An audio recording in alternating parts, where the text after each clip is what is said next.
So this panel, my name is Rob Lee. I'm the curriculum director here at the SANS Institute. Formerly used to run the digital forensic sensory response curriculum, and they somehow thought it would be a brilliant idea to put me in charge of all the curriculums. I don't know why, but I'm really proud to be at the Neurodiversity Summit here and helping lead this panel on higher education and neurodiversity. My background has been 20 years in cybersecurity. And, I also have two 11-year-old twins.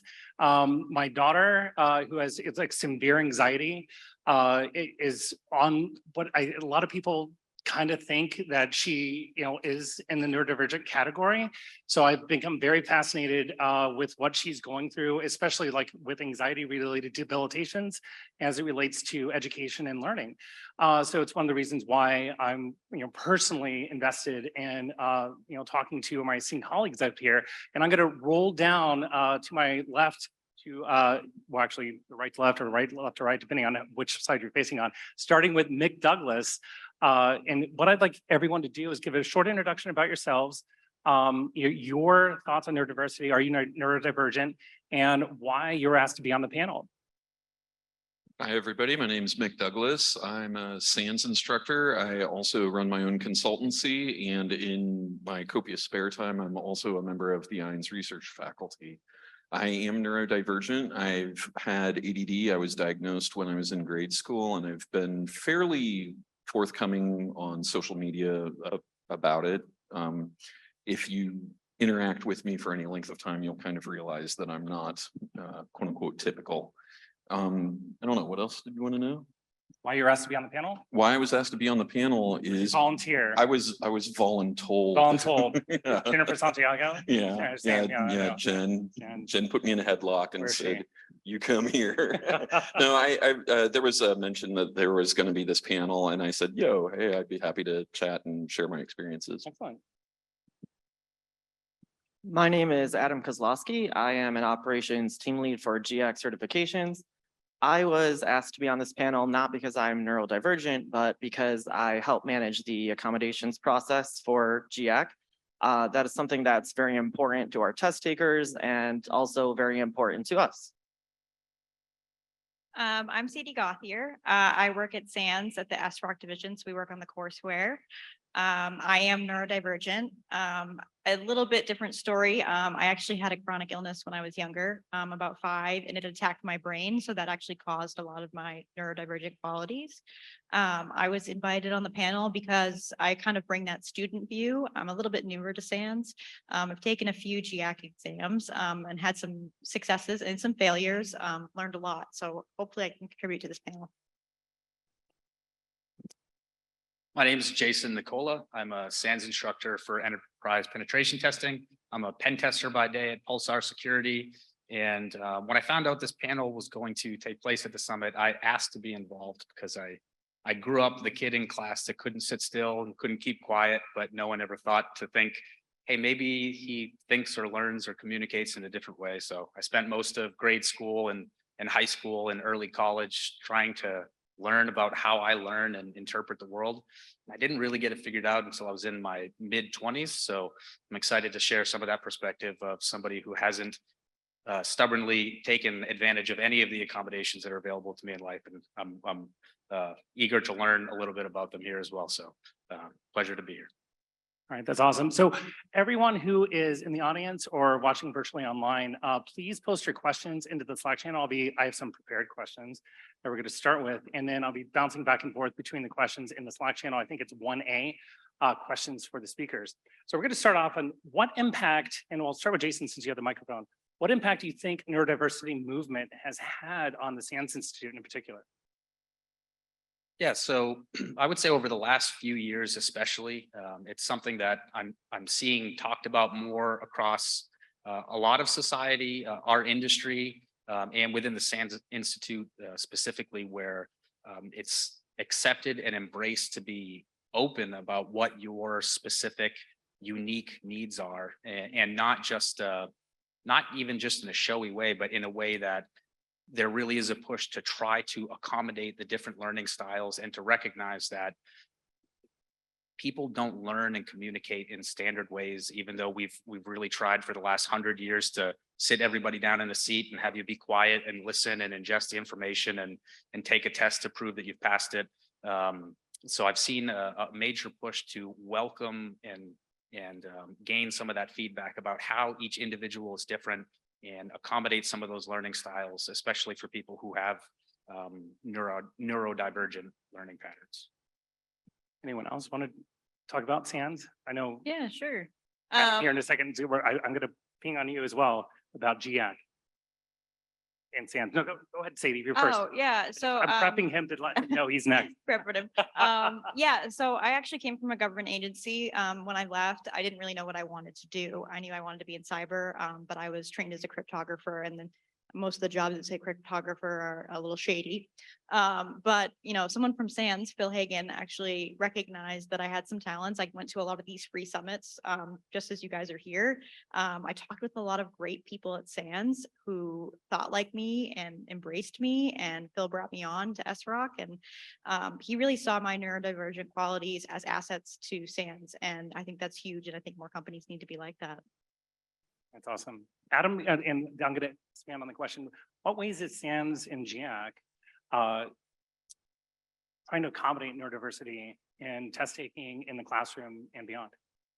Well, I think we've seen definitely an increase in accommodations from test takers. I think just the movement has empowered people to, ask for things that they feel they need. Maybe they didn't know that they needed or didn't know that were there. We do have a pretty comprehensive disability accommodation policy that we follow. So I think that sets a good framework for test takers to kind of figure out where to start. Mick, do you have anything to add, or Jason? Anything more? Okay, Mick? I think that as an instructor, one of the things that I've seen is I don't think you folks realize how much the instructor corps gets a lot of coaching and mentorship on how to teach, and we share a lot of tips and tricks on how to make it accommodate for different learning styles and people who have different needs. And, we do things like, hey, if you need to stand up in the back of the room, like go do that. Or if you want to, like in your rooms, you usually have these big black rolling AV cases. And a lot of times the classes will move them into the back of the room and use them as like a standing desk. I mean, little things like that can have a very big impact. And so I find that, I don't know, like it's just more of a, hey, like I respect your needs and let's see if we can make that helpful for you in a way that sets you up for success and doesn't like degrade the experience for everyone else. And it's usually win-win-win. I have a question for Sadie. So what are some of the obstacles that a student might face in a SANS classroom and trying to deal with their neurodiversity, and what accommodations do the instructors usually make for students? That's a great question. I think, first of all, I think we are always learning about neurodiversity. It's an ever-changing subject and topic. Not one person has the same neurodivergent qualities. But, so that translates into the classroom, especially if it's something where, you're reading material. Some people prefer it auditory. There's a lot of different ways that, people can struggle, but the authors have really taken into account that everyone treats differently. That's been echoed here. And, SROC deals with QCing and reviewing all of the courseware material to make sure it's as accessible as possible. So we really have a two-fold system to ensure the most accessible courses that you can. And I think it's been excellent. Jason, Mick, do you have anything to add about the obstacles students face in the classroom? Sure, yeah. So I'll answer it with a little bit of personal perspective. One of the things that I really struggle with is organizing my mind. And for a lot of my life, I've tried to get my mind to not try to run a million miles an hour or draw connections between things that I'm hearing and tangents. And eventually, I as I get older, I'm learning to kind of embrace that and try to find ways to alter my environment and processes so that I can actually use that as an asset and not as a weakness. But in trying to learn through SANS courses in college and even at work through briefings and things like that, one of the things that's been difficult for me is keeping up with information while my mind is trying to draw all these conclusions and go off on tangents. So one of the things that I've done is try to get ahead of the information as much as I can. So for a SANS class or a college course, if I have access to the material ahead of time, it's a little bit more work for me. But I'll try to take notes to just get, a few hours ahead or an hour ahead if I can. That way I can allow my mind to kind of wander and try to draw associations, because I think of it like reps with the information. It's not the first time I've seen it, so I can do it while I'm taking my notes. I can also do it while I'm hearing the lecture, and the little bit of added prep work on my part means that I can kind of allow my brain to act naturally, and I can alter my preparation so that I don't have to view it as such a negative. I can just allow it to happen. Mick, do you have anything then? Yeah, so the question is, well, like, what sort of challenges, yeah. obstacles? I think that one of the things that I always struggle with is owning up to the fact that when I'm a student, when I'm on the other side of the table, it's not a natural environment. The chair is hard, it's uncomfortable. I don't personally do well sitting that still. I have to almost always go to the front of the room because that's fewer visual distractions for me. I think that, I don't know, like, this is not a natural environment for pretty much anyone. And so trying to find ways to make things work for you, like when I'm doing the labs as a student, I bring some really nice headphones that have noise canceling. And even if the instructor's playing music during labs, most instructors don't, in my experience. But if you are playing music, I want to be hearing my music, because there's certain music that helps me be set forward. So I don't know, there's a lot of challenges in the classroom. So I'm going to flip it on the other side. So you engage with a lot of instructors here at the SANS Institute who are not neurodivergent. So how do you educate them on the behaviors of a student and how to recognize it in the classroom and help to take care of those students? On SROC as a QAer, I mean, I am neurodivergent, so I think Right. that it is an asset, right? And I think the biggest thing is when you're talking to neurotypical people, is to not use so much jargon, because when you use jargon, anybody gets confused, right? So posing it as a question, say, hey, I read the instructions this way and did it this way. I don't think that's what you expected, right?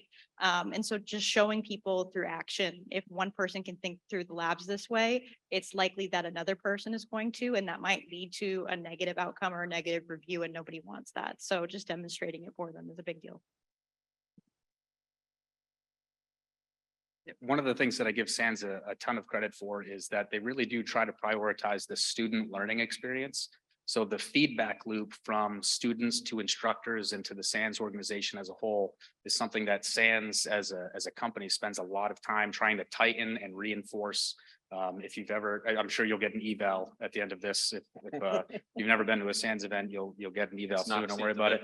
Yeah, it's not a SANS event without one. And we really do take in as much of that information as we can. And especially over the last couple of years with after the pandemic and remote learning, and Slack has become such an important tool for instructors and students to share information. So I see a lot of stories of instructors that are approaching things in unique ways to try to accommodate their students as much as they can, to accommodate different learning styles and what the different students might need. So there were lots of terrible things about the pandemic, but this kind of forced push to share information remotely and adapt is something that has borne some beneficial fruit as well.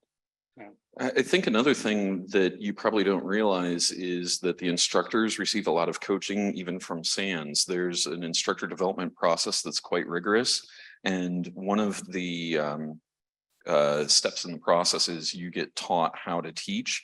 And I got lit up during that because I was using judgy terms like, oh, this is easy. And they're like, no, it's not. And I'm like, well, but it is. It's just the one command. And they're like, it's easy for you. And I was just like, oh, so there's a lot of care that's given in framing things in ways that are more neutral. It's like, hey, this is a foundational thing, not easy. Right. And so there's a lot of attention to, like trying not to use loaded terms. Like I'll tell you this one, that if you ever want to like get me triggered, say Mick is a high functioning person, like, oh, you know, like things like that. They mean it as a compliment, but my God, does that really grate my nerves? And so, you know, a lot of conversations are had both formally and informally on how to have these kinds of conversations and how to be sensitive to people. And that's, you know, it's so important, especially in the instructor cadre, to, you know, really understand the amount of training that a lot of instructors go through. But so much is, you know, born out of the classroom and in the like lunchroom and other environments like that. Have you ever had a conversation with any of the instructors or faculty that you've had to kind of educate them on? Yes. Okay, how did that go? How did it come up? They're no longer with us. Oh, Now, it wasn't because Because of of that. okay. It wasn't. There's been people You're over fired, the you're done. years. There's been people over the years that are a little more colorful, and so it's not particularly off-brand for those folks. And I do believe that the nature that they had for that was a contributing factor to their departure. Jason, anything? Oh my. Oh my, yeah, well. Wow, that spilled it right there.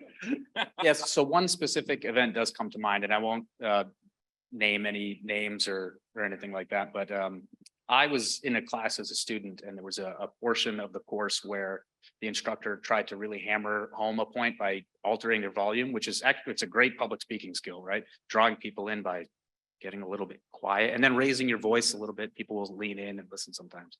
But you can definitely overdo that. And their high volume point was like a yell. And I didn't know that I would react to this kind of thing that way, but it instantly set me off to like a 10 out of 10 alert, get out of this situation. I don't know why. I don't have, like I was in the military, I don't have any horror story to tell you about why, but I did end up sharing that, and they were super responsive to it. And they were like, you know what, I never thought about it that way. So it's a good reminder both to be open to that kind of feedback. But for me, it was actually a little bit as a, you know, at the time, and even now an instructor that was kind of building my resume, it was a little bit nerve-wracking for me to go through that process. But good stuff, they don't do that anymore. So hopefully some good came from it for other students. So overcoming that, you can achieve positive results for others if, you know, if you challenge your own fear and just kind of voice your experience, advocate for what you felt and how it felt for you. And I think, again, we have a lot of seasoned instructors. We have new instructors. There are people who really know their stuff. And I think it's also on you to approach something and really be aware of your tone when you're reporting these types of things. You know, it's hard to not feel personally attacked when it's something that really bothers you. But educating people is the best way that you're going to be able to make change. And a lot of the times, you know, I would say almost 10 out of 10 times, if you explain to somebody what's bothering you and the reasons they can fix it, they're going to at SANS, even if they are set in their ways, because again, everybody's looking for students to learn. And no matter if you've taught this for 10 years, there's going to be new things that come out, not only in technology, but in how people react to current events, to new technology, to new learning methods. And I think everybody knows that deep down. So I'm going to go back to you, Sadie, because you mentioned that Phil Hagen specifically saw your, you know, traits and gifts as an asset. What other traits would you, you know, again, this for anyone on the panel, neurodivergents have that make them successful in cybersecurity in particular? That's a really good question. And I think the Slack channel is probably blowing up because I think there are a lot. I mean, for every negative, I think you can spin it into a positive. One good thing that I always talk about, and it's also great in cryptography and cryptanalysis, is I break a lot of things because I do the wrong thing and I blow something up, right? And people would say, oh my God, you took down an entire database by accident. Yeah, I mean, that's a problem. But I mean, the fact that you can do that is actually really good to know. And so, you know, thinking differently is really, really important, especially in pen testing, I'm sure. Also in digital forensics and pretty much everything. You're looking for that little bit of nugget of nobody's really thought about this and tried this before. And that's hard to teach people how to do. And neurodivergent people have an inclination to think differently. And so, they really are superpowers. It's just a matter of how you're advertising them, I think. Mick, Jason, you want to add? Personally for me, because I have ADD, it's not that I'm always distractible. It's I don't have control over my executive function. I don't get to choose what I'm paying attention to. And sometimes I will hyper focus. And I have done some dank hacks when I'm in hyper focus mode. Like I actually rewrote the Visa card swipe protocol and made it a quarter of a second faster. So like, yeah, hey. That was just last night. No, no. That was years ago. But like there's, because neurodivergent folks approach the world differently, they're going to have a different angle, and that different angle of attack, if set up for success, allows them to go places that other people can't, or it's very expensive for them to get there. And so it's really a matter of giving them a safety net so that they can go experiment and do things and see what they can do. Yeah, and to echo what Mick said, sometimes you'll look at a coworker and they'll hear you say like, that's weird. And then they don't see you for 2 or 3 days. And it's like, I dug into, the internals of how C works and figured out why this error was happening. And that allowed you to do this other thing. And one of the things that became apparent to me as Mick was going through his last example is that if you don't feel like you can be open with how your brain works and what your needs are and how you communicate and how you learn, then it can be very easy to over accentuate some of the positive benefits of doing something like that without being able to talk about or have people account for or look out for you for the negative aspects of something like that. Because it's great to be able to do that, but you stayed up for 2 or 3 days and didn't take care of yourself. You didn't, maybe family members, you're neglecting them, or your own personal health and things like that. So I'm just really thankful that we're getting to a point in our society and in our industry, where we have events like this, where we can be open and just have it be more accepted to communicate the positives and negatives of those kinds of traits, so that your team and your family and your friends and things like that can kind of look out for you and help you to pick your head up. And there are other cases, I'm not going just to interrupt that, you. but in that You specific, just yeah. mentioned negative traits. It's something that a lot of people don't like to talk about, but Yeah. what would you associate with some of the negative traits that you personally identify with? Like Mick said, I sometimes can have difficulty controlling what I'm focusing on. Yeah. And that doesn't necessarily mean that I'm incapable of focusing. It just means that sometimes I'm not interested and it doesn't click. And then sometimes it does click and I blink and it's 3 days later. So it's not necessarily that me having a different way of thinking or viewing the world or ingesting information is a negative. It's just that if I don't feel like I can be open about how differently I approach things, then I might not have the support system that I would need to account for what some of the negative aspects of feeding into those traits are, like not taking care of yourself for 2 or 3 days because you hyper focused on something. Well, I mean, hyper focus is when you talk about testing. I'm going to kick it over to you for the testing side. A lot of people are really intimidated by going into the testing center and GIAC in particular. Can you step through what GIAC does in particular, like how they could accommodate and what an individual can do to make themselves feel more comfortable? Yeah, so it depends on the individual, but I've seen accommodations for a private testing room, for noise canceling headphones, for extra breaks, things that help a test taker feel more comfortable with the testing environment. So there are modifications we can make to make them feel more comfortable. I don't think a lot of people know that, in particular, that those are the type of environments you could potentially ask for. Mick, I didn't. I knew about the room. I didn't know about noise canceling headphones. Sign me up. Actually, I would have gotten a couple more points higher. All right, I have a question from Leslie in the speaker questions for speakers room. She said, Sadie, I know your hiring manager was aware of your neurodiversity when you were hired, but Mick and Jason, were your managers aware of your neurodiversity when you were hired, or was this a conversation you had after you were hired?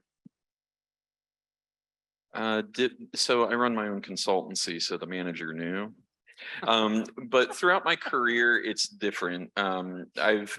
Sometimes I've been forthright beforehand, other times it just never came up and it didn't feel like worth bringing up during the hiring process, and I mentioned afterwards. So I've been mixed. Except for one job which had really weird cultural issues.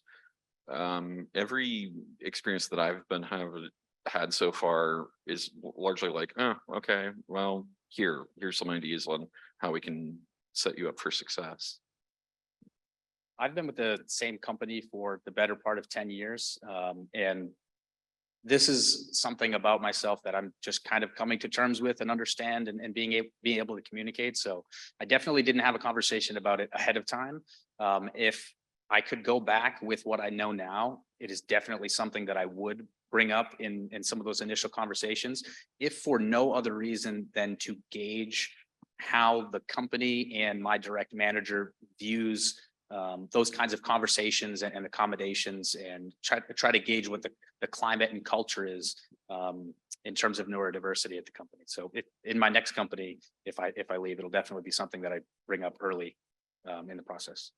Also to clarify, I didn't say, hey, Phil, I'm neurodivergent. He figured it out. I think that was the third sentence I said it, but I think basically also, I mean, people start to pick up on it eventually. I think mine was, I just want to learn a lot and I'm excited about a lot of things. And then you kind of get started, but. A personal story with me is and Phil will probably recognize this one, just because I think he's in the audience somewhere. I just can't see it because of the 4 lines. But back at Mantech, when we're working for the US government, there was a couple of individuals. I was one in particular that again, I was in my 20s. I had preconceived notions because they were just a little bit slower than everyone else that was on the team. And again, I ended up having this perception that I would not give them even harder tasks, because I was like, that's going to take them forever and they're not going to be able to get through this. But that individual ended up being one of the best protocol replicators, meaning that they would recode all of the protocol stack that you potentially have, trying to, SMB connections or anything, like HTTP, any of the web connections. We were trying to brute force things and trying to find vulnerabilities. So we had to basically break down the protocol at the TCP/IP level down to, what if we shove more data in this area versus this area and see what would happen. This individual became like, you would throw any protocol at them and they would potentially figure it out. And they were doing coding of encryption and key exchanges within, I would just like, give it to this individual, and they would be coding it, and it would just take them a little bit longer, but they would nail it every single time. It took me a long time to realize that this is how I'd apply myself as a manager to work with this individual, because there was so much unknowns. And this is back in 20 years ago, when a lot of folks out there were just like, write them off, push them out the door. But I'm not saying I patted myself on the back. It was like I was really kind of hard on the individual until I realized that they would always get it done. It just would take them a little bit longer. Others would rush through it and then mess it up. And so you could always rely on this individual to be able to get that specifically done. So it ties into another question here at the SANS Institute. I can't remember who asked it here, but someone is asking specifically, like, what do you think about neurodivergent scholarships, and are there enough out there? I think it depends on what you're looking for. I think having like a neurodivergent academy part of SANS would be really cool. Woo, I heard some woos in the background. But there are certain grants. I think we've heard in the keynote speaker, there are grants for different opportunities, maybe not applying to a personal level, but to companies to hire different individuals. Personally, I would like to see more effort being done on retaining employees. I think that it's great to get people in the door. But like, for example, a lot of government agencies try to hire the best and the brightest, which include neurodivergent people. But once you're kind of in the mix, you're just in the mix. And we do need accommodations in order to maintain that level of excellence. Glass door for Glass door. neurodiversity. Yeah. Sounds great. Let's write it. All right, so real quick, pop culture quiz here. If someone asks you a question about neurodiversity and saying, it's like this individual from a movie or TV show, who do you use it as an example for the best way to describe what it looks like in maybe drama or TV or movies? I think Spencer Reed from Criminal Minds is a good one. I think Yeah. he has a lot of the typical qualities you think of, but I think he also has that beautiful mind aspect of both that mathematical mind and the philosophical mind. A lot of us, a lot of people, when they think of neurodivergence, they think of like math and, you know, all the sciences, which most of us are pretty good at, but a lot of us are very creative and in different ways. Like I like to write raps. That's why I'm called the Real STEM Sadie. Yeah, they're lame and they might be about math sometimes. Wait, can we get you to rap?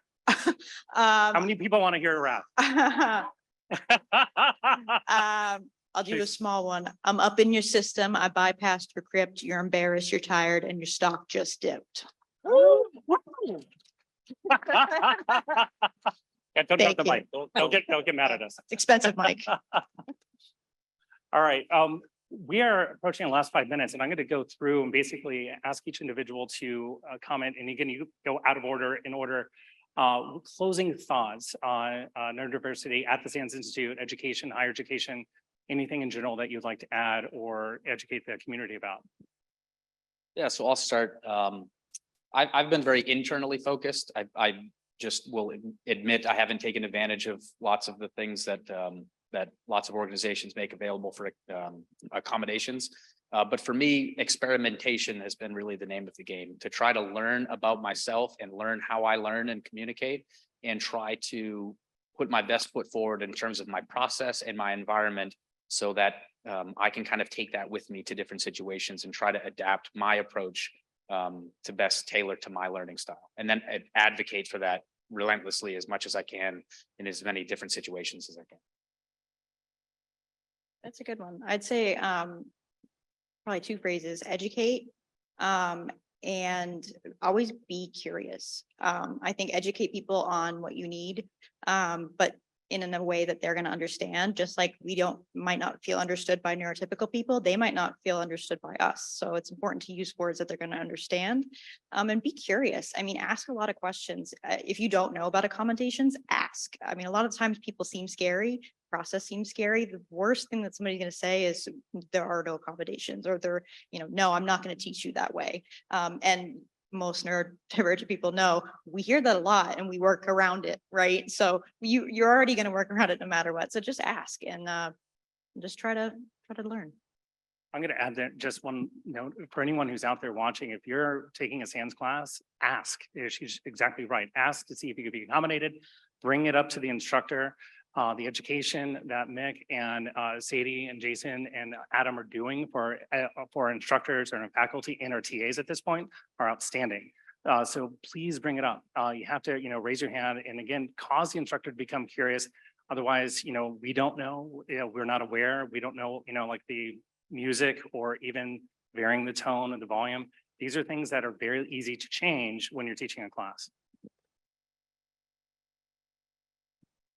Kind of going off what Sadie said, a lot of the times I hear, oh, I didn't know that accommodation was available. I didn't know I could apply for a testing accommodation. So I would just say, reach out and ask. We can talk about it. We handle every request on a case-by-case basis. So I would say with confidence that we do our best to accommodate people where we can. And like Sadie said, just reach out and ask. The worst that they could say is no, but we do have a process in place. So, reach out to us and ask. The one thing that I would ask is that whether you're neurodiverse or somebody who's neurodiverse, just give a little more grace. Assume best intention from someone until they prove that they're being malicious or like milking the system.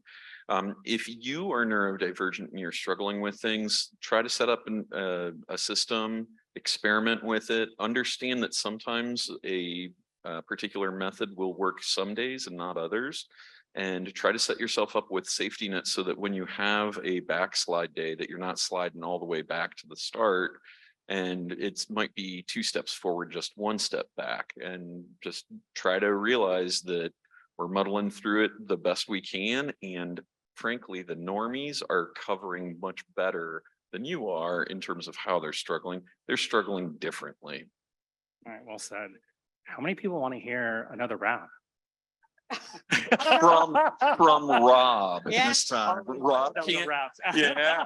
You said the roast Oh, from you can Sadie. throw them out. I You can throw them out. out. Well, I'm not a self-proclaimed rapper. Oh my God, my ADHD brain went. Don't do it. I have nothing rhyming. Nothing rhyming at this point. Come back later. Maybe, All right. maybe next. There'd be a maybe- special performance later on. I didn't know that's why your Twitter handle is that. Now I know. Knowing A lot of people go, do you know that's also like an Eminem Yeah. reference? Like, yeah. Yeah. All right, that is going to conclude our panel. I think we're out of time. I see the clock is completely closed down here in the back. Really want to thank our panelists and instructors and GIAC for being able to come up here. For Mick, Adam, Sadie, and Jason, a big round of applause for coming up here and doing this.